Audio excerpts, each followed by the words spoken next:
Farhan was 22 years old and could read English better than any of the boys he had grown up with, but he could not open his mouth to speak it. He worked in his uncle's handicraft shop in the old bazaar, a narrow store lined with rugs, brass lamps, embroidered cushions, and small wooden animals that tourists loved. When foreigners walked in, his older cousin Bilal did all the talking.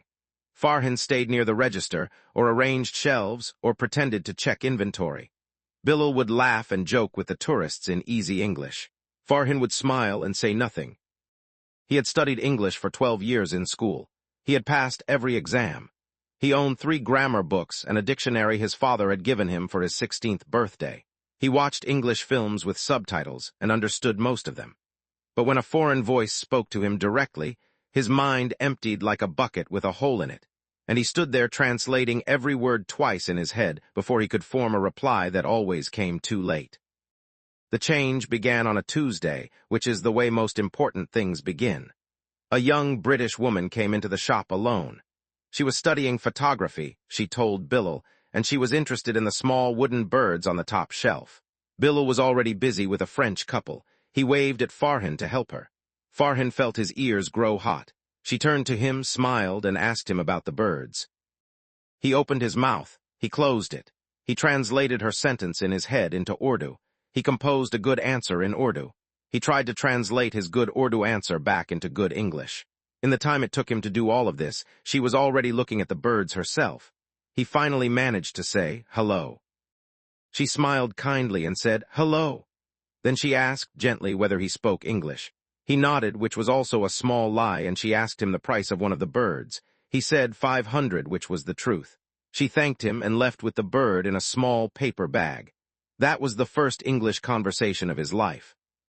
He stood behind the counter for a long time after she was gone. Bilal was laughing about something with the French couple. Farhan felt something small and sharp behind his ribs. He was tired, suddenly, of being the boy who watched other people talk. That night he sat on his roof with his notebook and made a decision he did not yet know how to keep. He would learn to speak English properly, not perfect English, not textbook English. Real English, the kind that came out of a person's mouth when a customer asked about a wooden bird. The first thing he understood, and it took him almost a month to understand it, was that his real problem had never been English. His real problem had been fear. He knew far more English than any tourist expected him to know. He had simply been waiting for his English to feel perfect before he was willing to let anyone hear it. He decided, that first month, that he would speak it imperfectly on purpose. He would stop protecting his silence. The second thing he learned came from the way he was thinking. He noticed that every English sentence he heard had to travel through Urdu twice in his head before he could reply.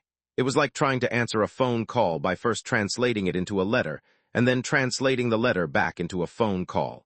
So he began, at first as a small game, to name things around him directly in English. Chair, window, rug, lamp, bird, cup, tea. When he made his morning tea, he said quietly, "I am making tea." When he swept the shop, he said, "I am cleaning the floor." He felt slightly ridiculous for 2 weeks. Then one morning he thought a whole small sentence in English without translating it. It was only, "The sky is gray today." But it was the first time an English sentence had lived in his head as itself, and not as a translation of something else. The third change came through his ears. He had assumed for years that speaking was the important skill. But he began to notice that Bilal, who spoke easily, had also spent his teenage years watching English television with the sound loud and the subtitles off, and repeating what he heard under his breath. Farhan started doing the same. He listened to slow English podcasts on his phone while he walked to work. He listened to a short story every night before sleeping, sometimes the same one twice. He stopped trying to catch every word. He began instead to catch the shape of sentences, the music of them, the rhythm of how a real speaker breathed between phrases. His English ear grew, one small pattern at a time, and he started to notice things he had not noticed in 12 years of school. The fourth change was the hardest, because it required him to open his mouth in front of actual people. He decided one morning that the next time a tourist came into the shop, he would speak first, no matter how bad it sounded. That afternoon, a middle-aged Australian man walked in and asked for a lamp. Farhan's heart began to run. But he answered, in a voice that shook only a little, "We have many lamps here, please look." The Australian man smiled and said thank you. Farhan showed him 3 lamps. He said, "This one is old, this one is new, this one is my favorite." His grammar was not perfect. He forgot the word for the pattern on the third lamp. He said, "The design like flower," and the Australian man said, "Floral pattern," and Farhan said, "Yes, floral pattern," and repeated it 3 times in his head so he would never forget it again. The Australian bought the second lamp. Farhan felt something in his chest he had never felt before. He had spoken and been understood. After that afternoon, he stopped waiting to feel ready. He began speaking English to every tourist who walked in, whether Bilal was there or not. He made mistakes constantly. He forgot words. He confused tenses. Once he told a woman that a rug was cooked instead of cleaned, and she laughed with her whole body, and he laughed too, and she bought the rug. He learned slowly that most tourists were not judging him. They were relieved to be understood. They were grateful he was trying. His mistakes were forgotten within minutes. His attempts were remembered. The fifth thing he learned, and this one surprised him most, was that his English improved fastest when he stopped trying to sound impressive. He had always assumed that fluent speakers used difficult words. But when he listened carefully to the tourists themselves, he noticed that most of them used simple words, short sentences, clear questions. He copied that instead. He stopped searching for a fancy word when a small one would do. He said, "The shop closes at 8, instead of struggling to remember how to say the shop's operating hours conclude at 8 in the evening. His English became slower, warmer, easier to listen to. His customers began to enjoy talking to him.